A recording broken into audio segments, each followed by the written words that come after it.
The blood on Lily Morrison's hands had stopped being red 3 days ago, and by the time she stumbled into Deer Lodge, Montana in the spring of 1878, it had become something darker, something that stained more than just skin. She had walked 70 miles through mountain passes still crusted with late snow, her dress torn at the hem, her feet bleeding through her worn boots, and when she finally collapsed against the hitching post outside the Silver Star Saloon, she was too exhausted to care who found her or what they might do.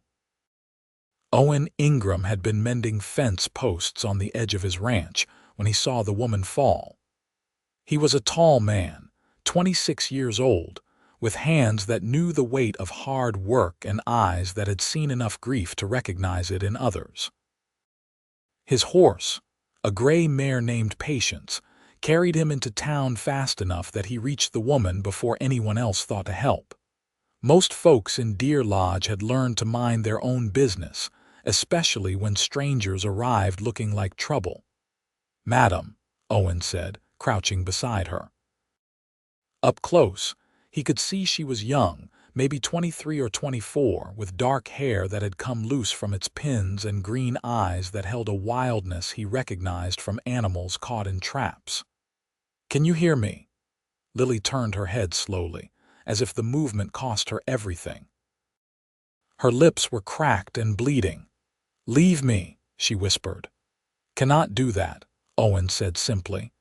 He slipped one arm under her knees, the other behind her back, and lifted her as though she weighed nothing. She was too weak to protest, and by the time he carried her through the doors of Doc Patterson's clinic, she had lost consciousness entirely.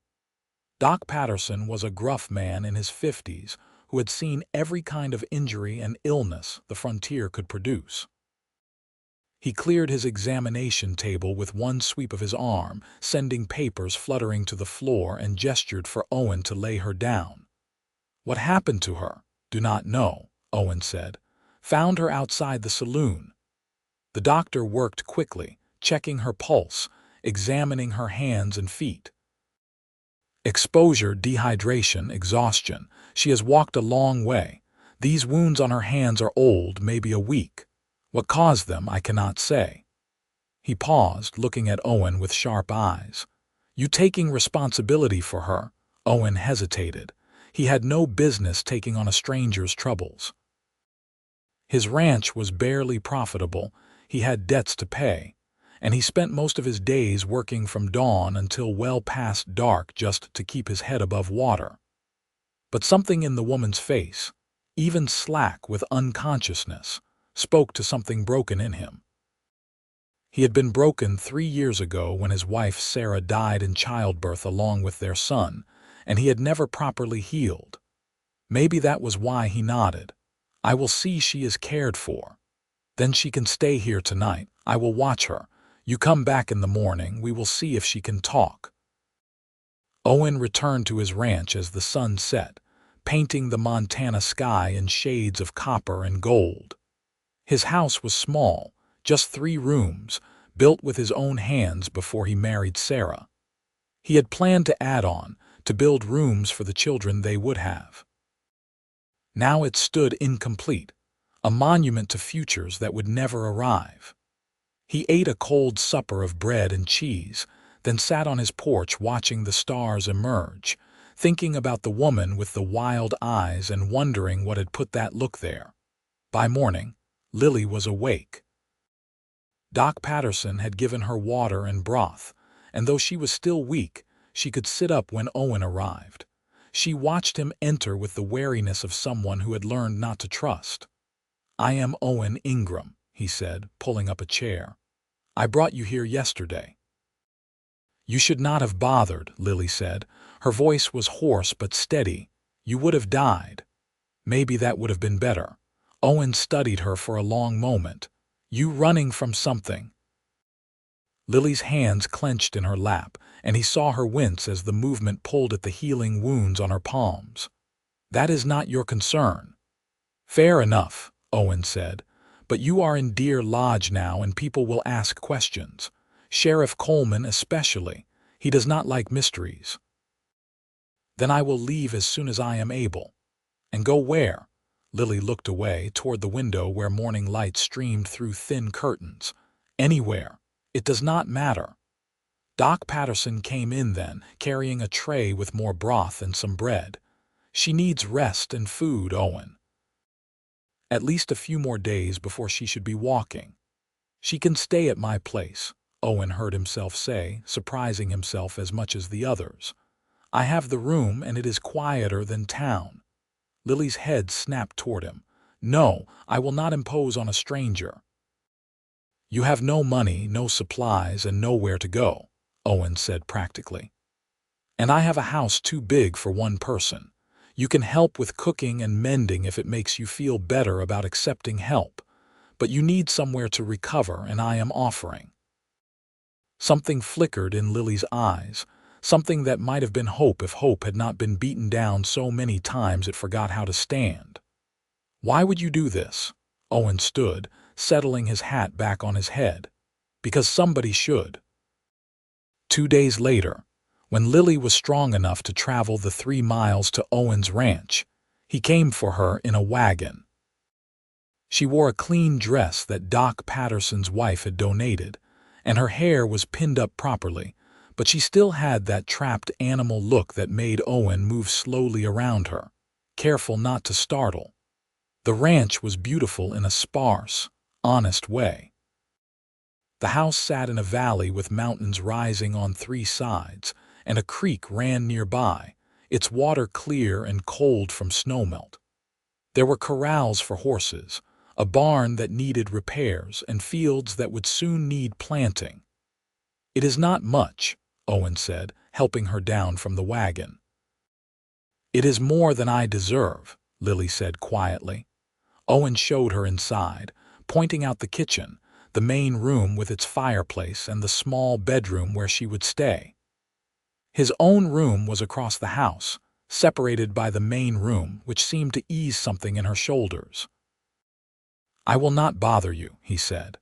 You can help if you want, but mostly you should rest and heal. Lily nodded, standing in the middle of the small bedroom like she did not quite believe it was real.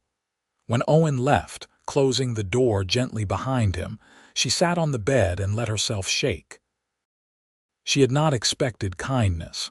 After everything that had happened, she had forgotten people could be kind. The first week passed in careful politeness. Owen woke before dawn to tend his livestock and work his fields. Lily rose later, still recovering her strength, and busied herself with cleaning the house and preparing simple meals. They ate together in near silence, the quiet broken only by the sounds of forks on plates and the crackling of the fire. Owen did not ask questions, which Lily appreciated more than she could express. He simply let her exist in his space without demanding explanations or prying into wounds that were still too raw to expose. In return, she tried to make herself useful, mending his clothes, organizing the chaos of his kitchen, and slowly, carefully, learning how to be around another person again. It was on the 8th day that she found him in the barn, struggling to calm a horse that had cut its leg on barbed wire. The animal was panicking, eyes rolling white, and Owen was speaking to it in a low, steady voice that seemed to have no effect. Lily approached slowly, her hand extended. "May I?" Owen looked surprised but nodded, stepping back. Lily moved to the horse's head, placing her palm flat against its nose, and began humming a low tune. The horse's ears flicked forward, and slowly, its breathing steadied. Within minutes, it stood calm enough for Owen to clean and bandage the wound. "Where did you learn that?" Owen asked, genuine curiosity in his voice. "My father raised horses," Lily said, then immediately looked like she regretted sharing even that small piece of herself. But Owen just nodded. "You have a gift." That night after supper, Lily spoke without being asked. "I should tell you something of why I came here." Owen looked up from his coffee. "Only if you want to." Lily took a breath, and for a moment Owen thought she might retreat back into silence, But then she began, her voice steady despite the tremor in her hands. I was married to a man named Charles Morrison. He was a merchant in Denver, well-respected, wealthy. On the surface, everything seemed perfect. She paused, staring into her own cup. But behind closed doors he was cruel, not just in words, though those were bad enough. He had a temper that turned violent when he drank, which was often.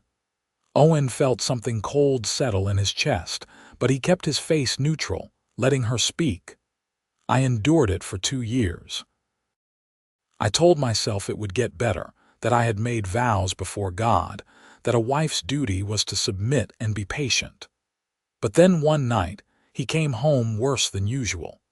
He had lost money on a business deal and he blamed me for it, though I had nothing to do with it. He struck me hard enough that I fell down the stairs. Her hand moved unconsciously to her ribs. When I woke up, something had broken inside me, not just bones, though there were those too, something deeper. You do not have to continue, Owen said gently, but Lily shook her head.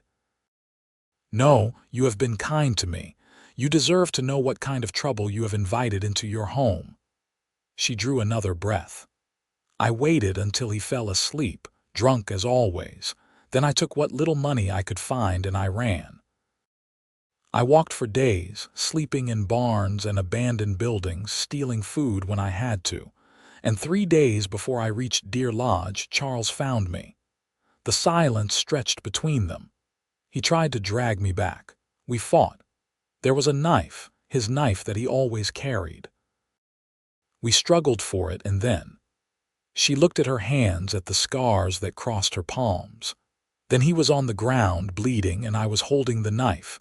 I do not even remember how it happened. One moment we were fighting, the next he was dying, and all I could do was stand there and watch. Did he die? Owen asked quietly. I do not know. I ran before I could find out, but there was so much blood and he was not moving when I left. So yes, I think he died. Which means I am a murderer, and if the law catches up with me, I will hang.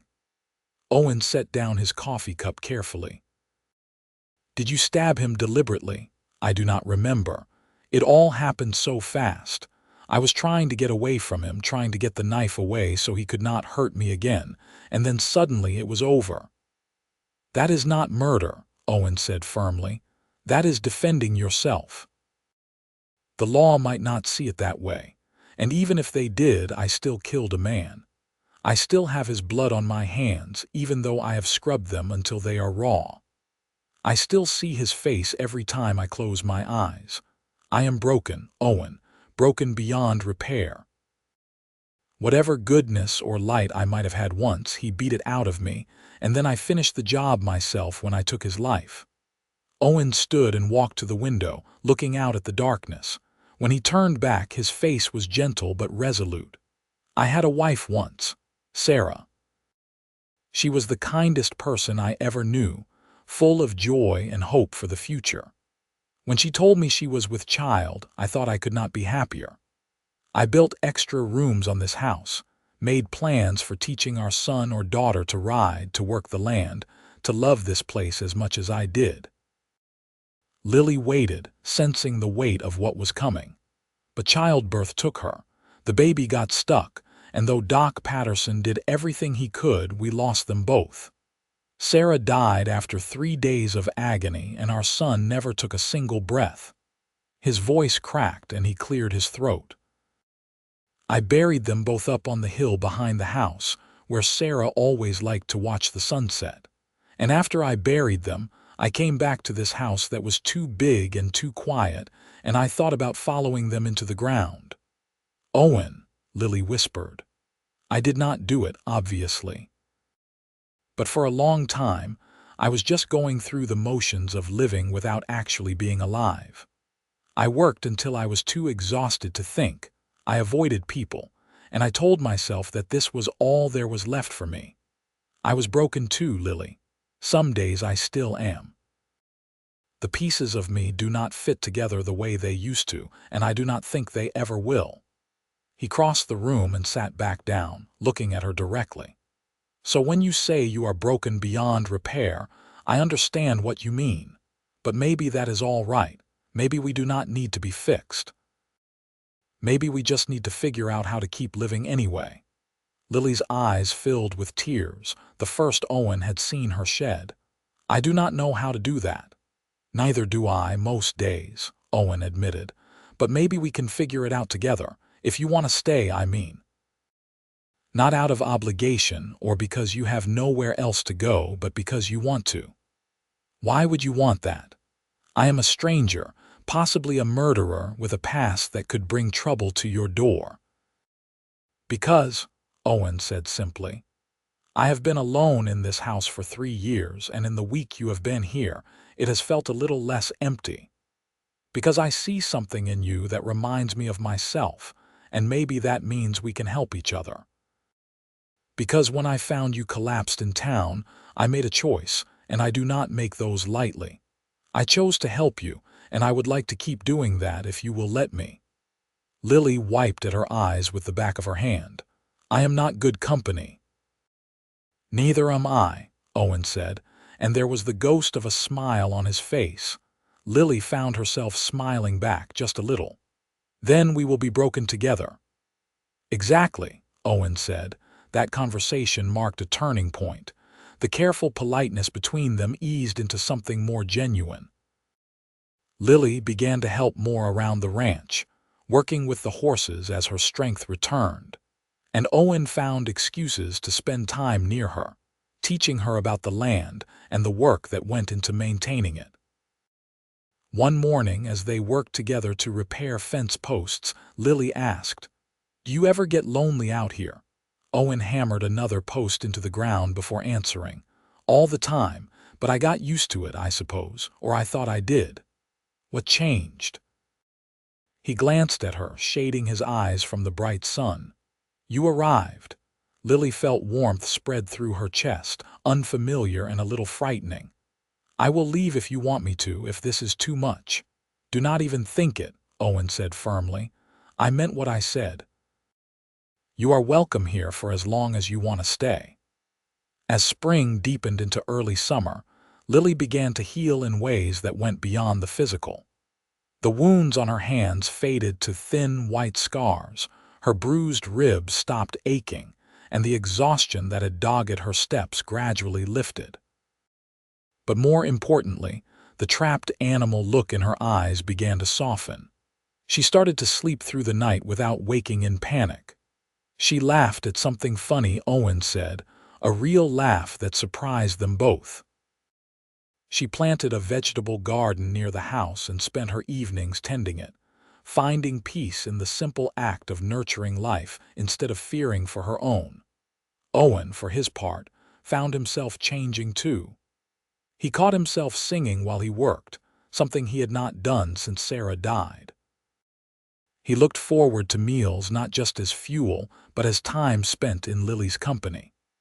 He noticed the way sunlight caught in her dark hair, the grace with which she moved around the horses, the quick intelligence in her eyes when they talked about books or the ranch or anything at all. One evening in late June, as they sat on the porch watching fireflies dance in the growing darkness, Owen said, "I have been thinking." "Dangerous pastime," Lily teased, and Owen smiled. "Maybe so. But I have been thinking about hiring on some help for the harvest. The wheat is coming in better than expected, and I cannot handle it all myself." "I can help," Lily offered. "I know you can, and I am grateful for it. But I meant hiring someone from town. Young Jake Henderson has been looking for work, and he is a good hand with crops." Lily nodded, watching the fireflies. "Whatever you think is best. The thing is," Owen continued, "if I hire Jake, people in town will hear about it. They will hear that I have a woman living on my ranch, and they will talk." Lily's shoulders stiffened. "I can leave." "No," Owen said quickly. "That is not what I mean at all. I just wanted you to know that talk might start, and I wanted to make sure you were prepared for it." "What kind of talk?" Owen shifted uncomfortably. "The kind that makes assumptions about why you are here. People can be small-minded." "Are you ashamed of me being here?" Lily asked quietly. "No," Owen said with feeling. "Not for a single second, but I do not want you to be hurt by gossip, and I do not want you to feel like you have to leave because of what people might say."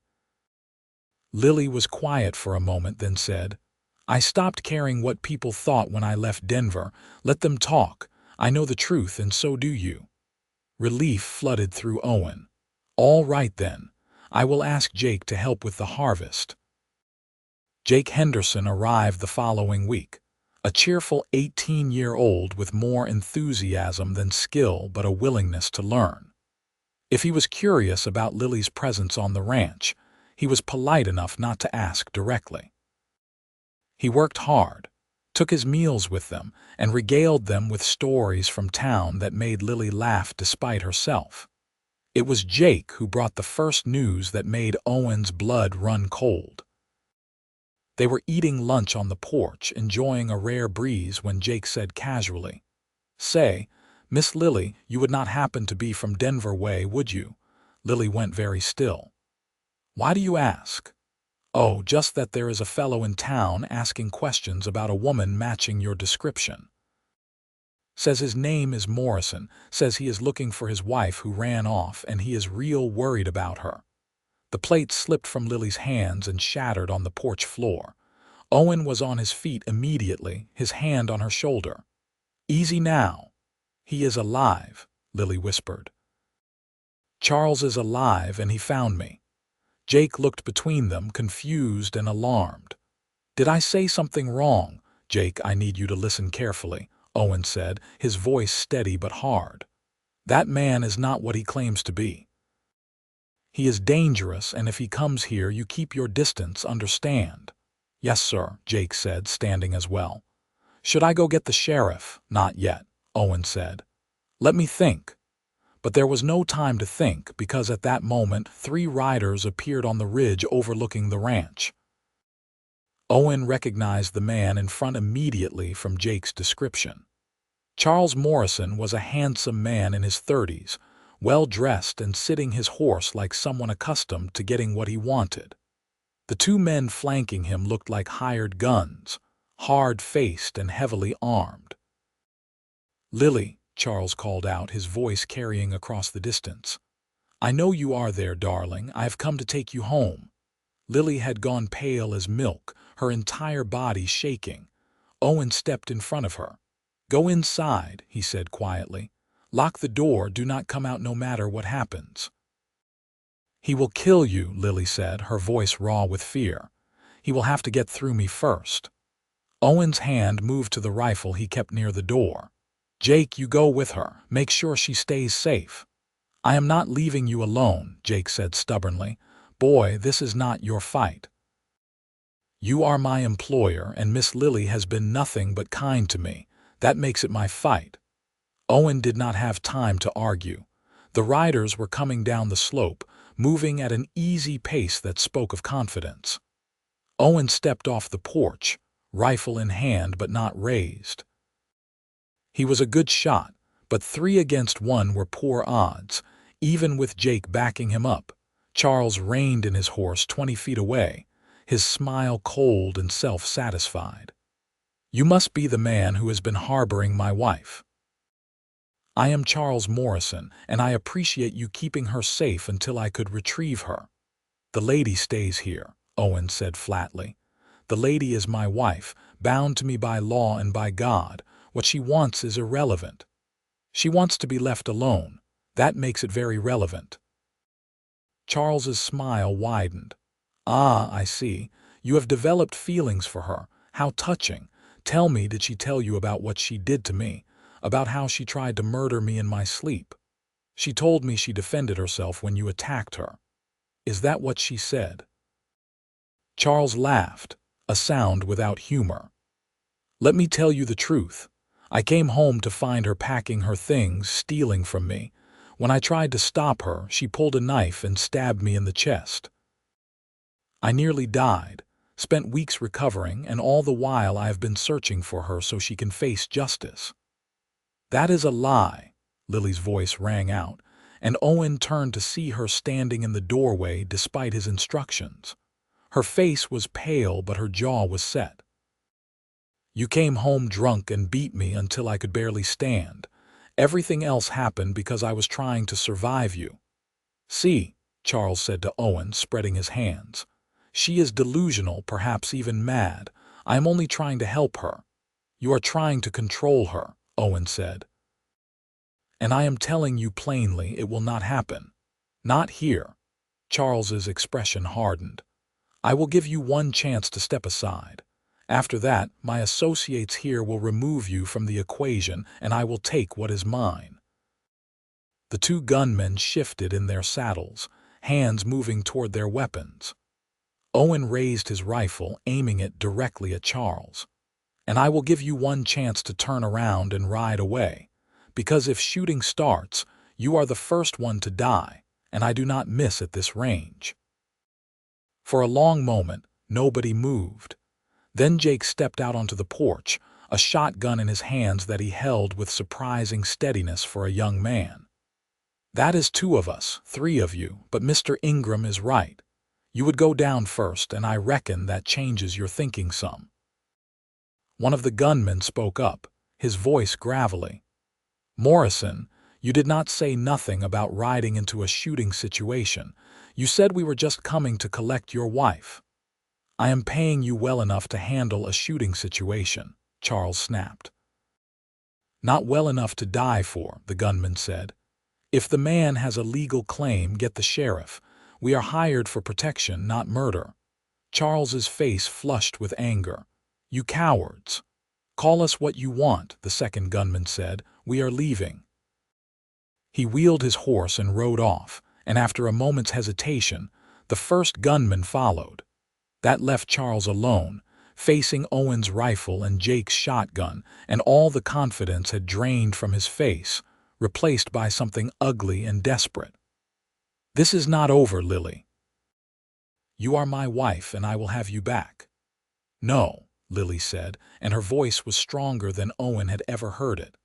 "I am not yours. I never was, not really. You bought me with pretty words and promises, and then you tried to break me. But I survived you, Charles. I walked 70 miles through mountains and snow, and I survived you, and I will keep surviving no matter what you do." "You stabbed me," Charles hissed. "You left me bleeding on the floor." "Yes," Lily said simply, "and I would do it again if it meant getting away from you." Charles looked at her, really looked at her, and something in his face shifted. Maybe he saw that the frightened woman he had married was gone, replaced by someone harder and more dangerous. Maybe he just realized that he had lost. Either way, he jerked his horse's head around and spurred it back up the ridge, shouting threats over his shoulder that were carried away by the wind.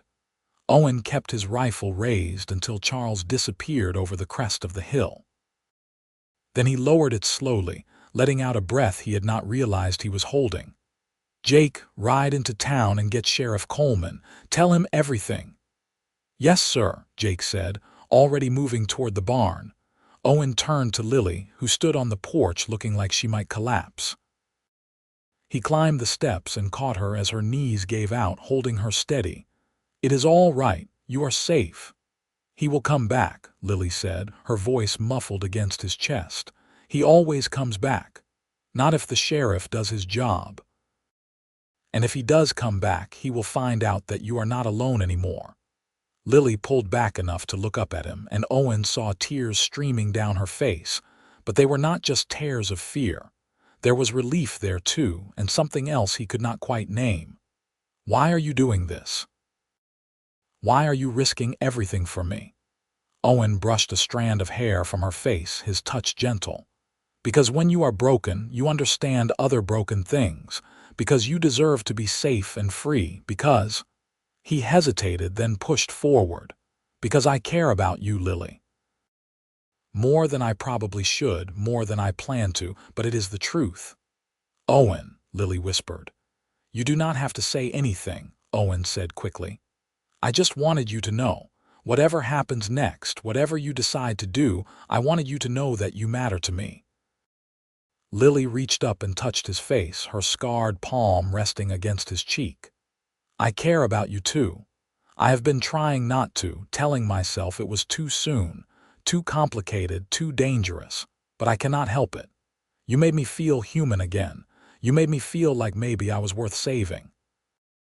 "You were always worth saving," Owen said fiercely. Then, because words were not enough, he kissed her. It was gentle and careful, mindful of all she had been through, asking rather than demanding. Lily made a small sound and kissed him back, her hands fisting in his shirt, and for a moment the world narrowed to just the two of them and the connection they had found in their mutual brokenness. When they pulled apart, Lily was smiling through her tears. "What happens now?" "Now we wait for the sheriff. We tell him the truth, all of it, and then we let the law handle Charles Morrison."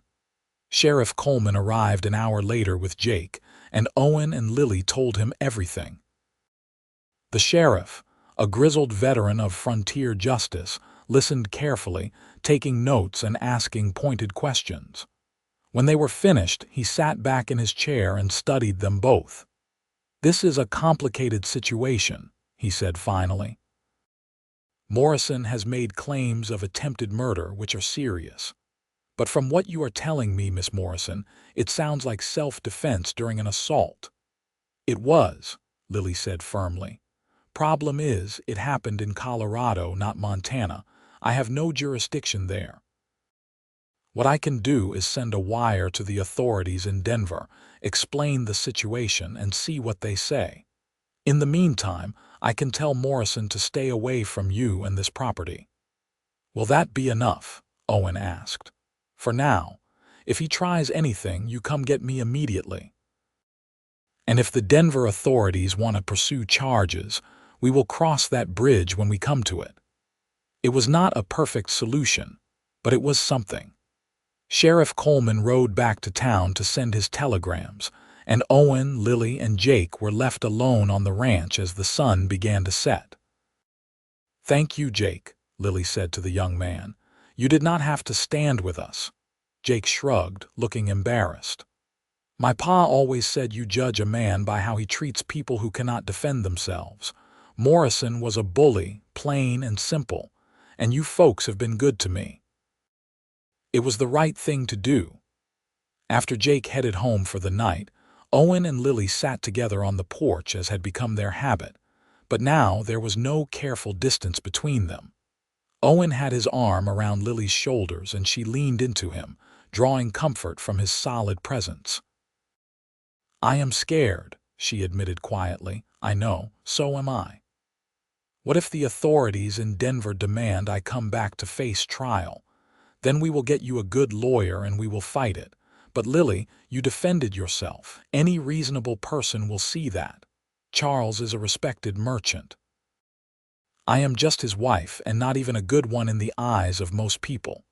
Who will they believe? The truth has a way of coming out," Owen said, though he knew it was not always true. "And you have people on your side now. Me, Jake, Sheriff Coleman, Doc Patterson. You are not alone in this." Lily turned her face into his shoulder. "I never thought I would feel safe again. But here with you I do. Is that foolish?" "No," Owen said, tightening his arm around her. "I feel the same way. I never thought I would want to share my life with someone again after Sarah died. But these past weeks with you have shown me that maybe I can. Maybe we both can. Even if I am broken." Owen kissed the top of her head. "Especially because you are broken. We match." 3 days later, Sheriff Coleman returned with news. The authorities in Denver had received his wire and were investigating the matter. Several neighbors had come forward, it turned out, with stories of hearing screams from the Morrison house, of seeing Lily with bruises and black eyes that she tried to hide. Charles's business partner admitted that Charles drank heavily and had a violent temper. The sheriff in Denver had concluded that Lily's account was likely true, and while they wanted a formal statement from her, there would be no charges filed for defending herself during an assault. However, Charles Morrison was facing questions about his own behavior, and there might be consequences for him if enough evidence emerged. "So I am free?" Lily asked, hardly daring to believe it. "As free as anyone can be in this situation," Sheriff Coleman said. "Morrison is still your legal husband, which complicates things. But the Denver authorities have made it clear to him that if he continues to harass you, he will face charges. My guess is he will slink back to Denver and try to rebuild his reputation. And that is exactly what happened." Charles Morrison left Deer Lodge 2 days after the sheriff's visit, and though Owen and Lily both tensed every time a rider appeared on the horizon for weeks after, he did not return. Word filtered back through various channels that Charles had sold his business and moved east, to Chicago or Philadelphia, somewhere far from the scandal that had erupted around him in Denver. With that threat lifted, Lily began to truly bloom. She threw herself into life on the ranch with an energy that amazed Owen. She worked with the horses, trained them with a skill that even Owen had to admire, and helped bring in the harvest when it came time. She laughed freely now, her smiles quick and genuine, and the haunted look in her eyes faded a little more each day. Owen found himself falling deeper in love with her with each passing week. He loved the way she hummed while she worked, the fierce concentration on her face when she was training a difficult horse, the softness in her eyes when she looked at him. He loved her strength and her vulnerability, the way she had survived so much and still managed to be kind. One evening in late August, as they walked along the creek that ran through his property, Owen took her hand and stopped walking. "Lily, I need to say something." She looked up at him, a question in her eyes. "I know it has not been very long since you got free of your marriage to Morrison. And I know you might need time to heal from all that happened before you think about the future. But I need you to know that I love you. I am in love with you, completely and without reservation. And when you are ready, if you are ever ready, I would be honored if you would consider marrying me. The right way this time, with choice and freedom and love." Lily's eyes filled with tears, but she was smiling. "Owen Ingram, you are the best man I have ever known. You saved my life in more ways than one, and I have loved you since the day you told me we could be broken together. But there is a problem." Owen's heart sank. "What problem?" "I am still legally married to Charles. Until I can get a divorce, I cannot marry you even if I wanted to, and I want to more than anything." "Then we will get you a divorce," Owen said firmly. "I do not care how long it takes or what it costs. We will make it happen." And they did. It took 8 months of paperwork, lawyers, and legal wrangling. Divorce was not easy in 1878, especially for a woman. But Lily's documented injuries and the testimony from Denver neighbors who had witnessed Charles's violence helped their case.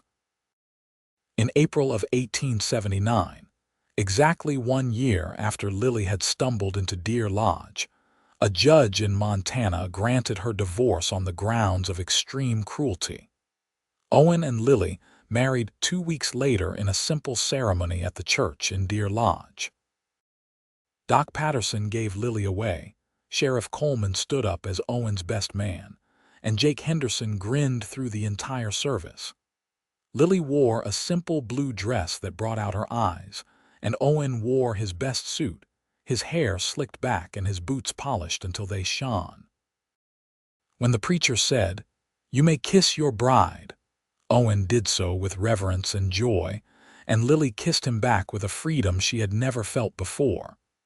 They were both broken, yes, but in each other's arms they had found a way to be whole. The years that followed were not without challenges. The ranch had bad years and good years, droughts and harsh winters, times when money was tight and worry kept them up at night. But they faced everything together, and that made all the difference. Lily's skill with horses became locally famous, and they began breeding and training horses specifically for ranch work. Owen expanded his fields and took on more livestock, and slowly, steadily, the ranch became prosperous. In the spring of 1880, Lily told Owen she was expecting their first child. He was terrified, remembering what had happened to Sarah, but Lily gripped his hands and said, "I am not Sarah, and this is not that story. We will be careful, and Doc Patterson will be here, and everything will be fine." And it was. In January of 1881, Lily gave birth to a healthy baby boy they named Samuel, after Owen's father. The birth was long and difficult, but when Owen held his son for the first time, he wept with relief and joy. Lily recovered quickly, and Samuel grew into a sturdy, cheerful baby who loved horses almost as much as his mother did. 2 years later, they welcomed a daughter, Anna, who had Lily's dark hair and Owen's steady temperament. And 3 years after that, another son, Thomas, who came into the world howling and never quite stopped, full of energy and mischief. The ranch house that had once been too big and too quiet for Owen alone was now filled with noise and life and laughter. The rooms Owen had built for children that never came were finally occupied, and he could not walk through his home without tripping over toys or being ambushed by small people wanting his attention. On a warm evening in June of 1887, Owen and Lily sat on their porch watching their 3 children play in the yard. Samuel, now 6, was teaching Anna to rope a fence post, while 4-year-old Thomas tried to rope the dog instead, with predictable results.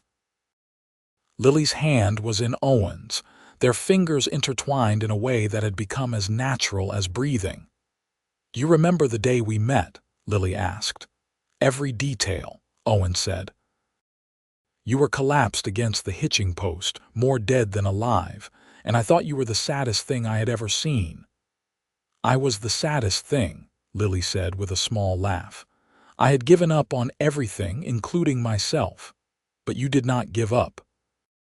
You kept going, even when it would have been easier to quit." "Because you gave me a reason to keep going," Lily said, looking at him with the love that still took his breath away even after all these years. "You showed me that broken things can still be beautiful, that damaged people can still love and be loved. You gave me back my life." "You gave me back mine," Owen said. "I was just existing before you came, going through the motions. You reminded me what it felt like to be alive." Samuel shouted something triumphant, having finally roped the fence post successfully. Anna cheered for her brother, and Thomas abandoned his pursuit of the dog to join them. Owen and Lily watched their children with the quiet contentment of people who had fought hard for their happiness and knew its worth. "You think they understand how lucky they are," Lily mused, "to have a safe, happy home, parents who love them and each other." "Maybe not now," Owen said. "But someday they will, and they will know that it was not luck. It was choice and work and refusing to give up even when things were hard." Lily leaned her head on his shoulder. "When I told you I was broken beyond repair, I really believed it. I thought there was nothing left of me worth saving." "And I told you we would be broken together," Owen reminded her. "And we have been. Some days I still feel those cracks, the places where grief and loss left their marks, but being with you makes the broken places hurt less." "We healed each other," Lily said softly. "Not perfectly, not completely, but enough.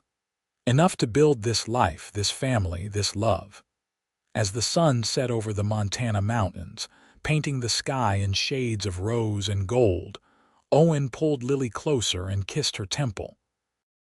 Their children's laughter rang out across the yard, the horses whinnied in their corrals, and the creek babbled its endless song. The ranch that had once been a monument to loss had become a testament to hope, to resilience, to the stubborn refusal of 2 broken people to let their brokenness define them. Years continued to pass in the gentle rhythm of ranch life. Samuel grew tall and strong, taking naturally to the work of caring for horses and land. Anna developed her mother's gift with difficult animals and her father's steadiness under pressure.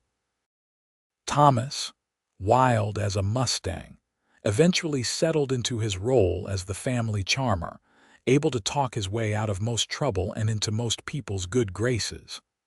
By 1895, the Ingram Ranch was one of the most successful in the region. Owen and Lily had expanded their horse breeding program, and their animals were sought after throughout Montana and beyond.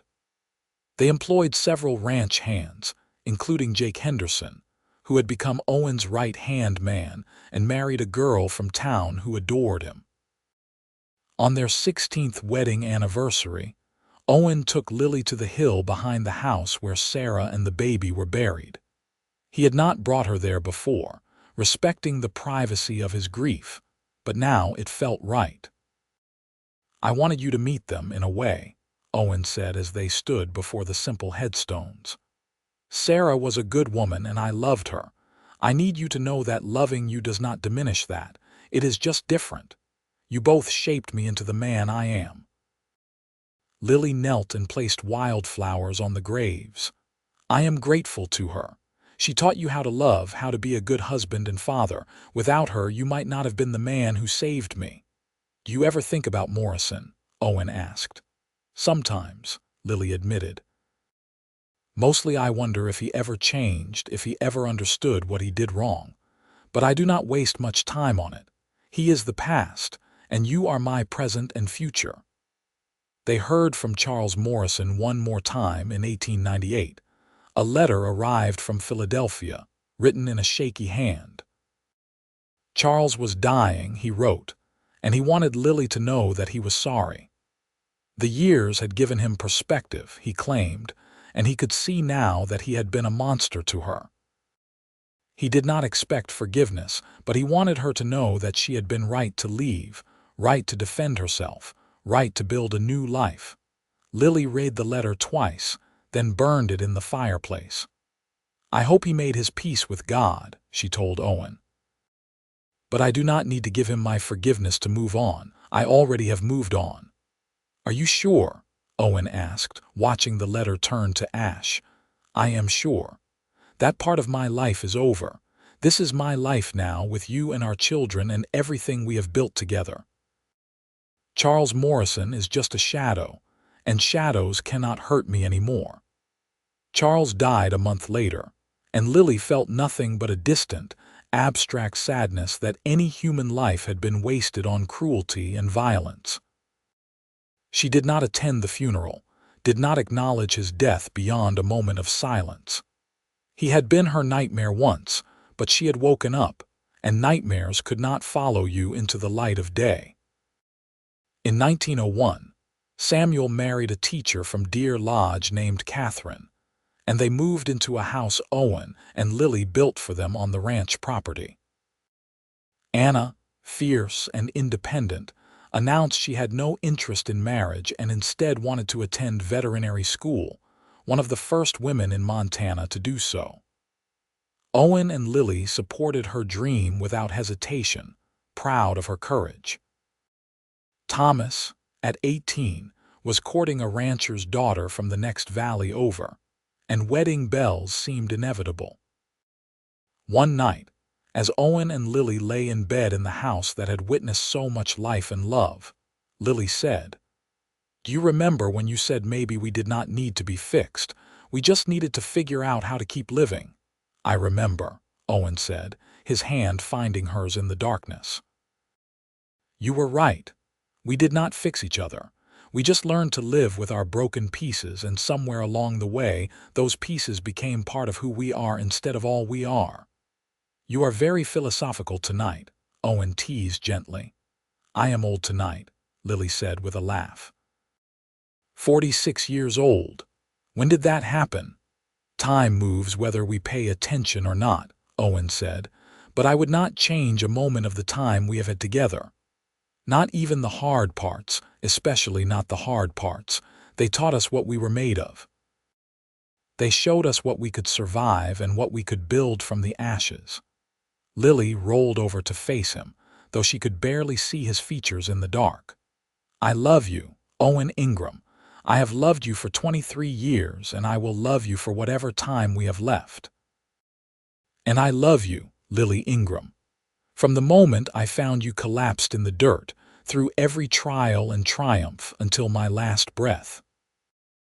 They fell asleep wrapped in each other's arms, two people who had been broken and had chosen to be broken together, and in that choice had found wholeness, purpose, and a love that would endure beyond their lifetimes. The ranch continued to thrive into the new century.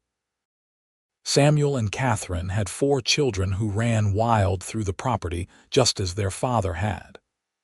Anna completed veterinary school and returned to practice in Deer Lodge, caring for animals throughout the region and becoming something of a legend for her skill and dedication. Thomas married his sweetheart and started his own ranch in a neighboring valley, though he visited his parents often, bringing his wife and growing family with him. Owen and Lily grew older together, their hair turning silver, their movements slower but no less purposeful. They still worked the ranch every day, though they relied more heavily on their employees and children. They still sat on their porch every evening, watching the sun set over the mountains. And they still held hands, their fingers intertwined just as they had been for decades. In the summer of 1910, on a warm evening when the air smelled of hay and wildflowers, Owen suffered a heart attack while mending a fence. He was 72 years old, and though Doc Patterson's son, who had taken over his father's practice, did everything he could, there was nothing to be done. Owen died peacefully in his bed with Lily holding his hand, surrounded by his children and grandchildren. "Do not cry," he whispered to Lily as his breath grew shallow. "We had a good life, better than I ever dreamed possible." "The best life," Lily agreed, tears streaming down her face. "Thank you for saving me, Owen. Thank you for loving me." "Thank you for letting me," Owen said. His eyes drifted closed, and then he was gone, leaving behind a woman who had loved him with her entire being and a legacy of children and grandchildren, who would carry forward everything he had taught them. Lily lived on for another 12 years, cared for by her children, but still fiercely independent. She continued to work with the horses until she physically could not anymore, and even then, she would sit in the corral and watch them, talking to them in the soft voice that had always calmed even the most skittish animals. She never remarried. When people suggested she might find companionship with someone else, she would smile and say, "I had my great love. Some people never find it at all. I am not greedy enough to ask for 2.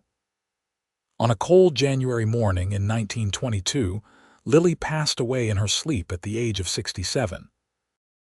She was buried next to Owen on the hill behind the house, where Sarah and the baby also rested. The 4 graves stood as silent witnesses to lives lived, loves found and lost, and the enduring truth that broken people can find healing in each other's arms. At Lily's funeral, Anna stood and spoke to the gathered crowd of family and friends. "My mother taught me that strength is not about never breaking. It is about breaking and choosing to keep going anyway. She taught me that love is not just romance and grand gestures. It is showing up every day, even when things are hard, especially when things are hard. And she taught me that we do not have to be perfect to be worthy of love. We just have to be honest and brave and willing to try." Samuel added, "My father used to say that finding my mother was the best thing that ever happened to him, but my mother always said finding my father was what saved her life. The truth is they saved each other. They were both broken when they met, and instead of trying to fix each other, they just decided to be broken together. And from that decision, all of this grew. This family, this ranch, this love that has sustained us through generations." Thomas finished. "They showed us what commitment looks like, what partnership looks like, what real love looks like. Not the easy, perfect kind from stories, but the hard, honest kind that you build day by day, choice by choice. We are who we are because of them, and we will carry their legacy forward in everything we do. The Ingram Ranch remained in the family for generations. Samuel's descendants continued to breed and train horses, carrying on Lily's gift and Owen's dedication to the land. Anna's children became doctors and lawyers and teachers, spreading throughout Montana and beyond, but always remembering their roots. Thomas's line produced ranchers and farmers who worked the Montana soil with the same love and respect Owen had shown. And through all the years, through all the changes that time brought, one story was told and retold around dinner tables and campfires.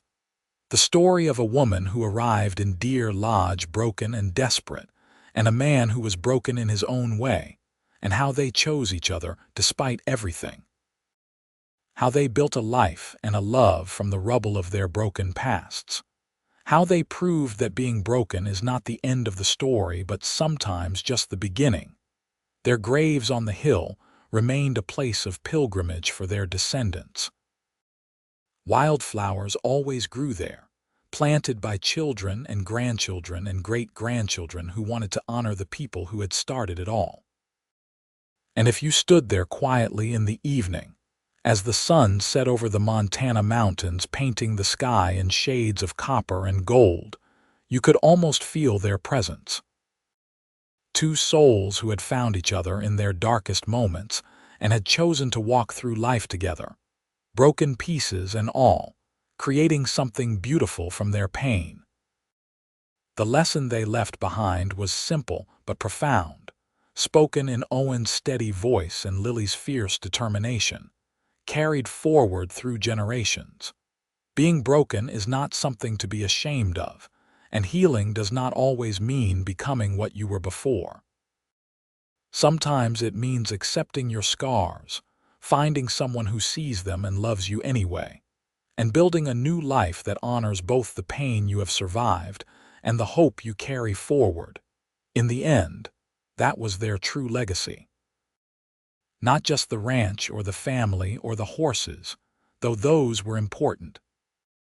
The real legacy was the truth that two broken people chose to be broken together, and in that choice found wholeness, purpose, and a love that echoed through the generations, a testament to the healing power of acceptance, commitment, and grace. The Montana wind still whispers through the valley where the Ingram Ranch stands. The creek still runs clear and cold from mountain snowmelt. The horses still graze in fields planted more than a century ago. And on the hill, 4 graves stand beneath the endless sky, marking the resting places of people who lived and loved and taught the world that broken does not mean beyond repair. It just means human, and being human is the most beautiful thing of all.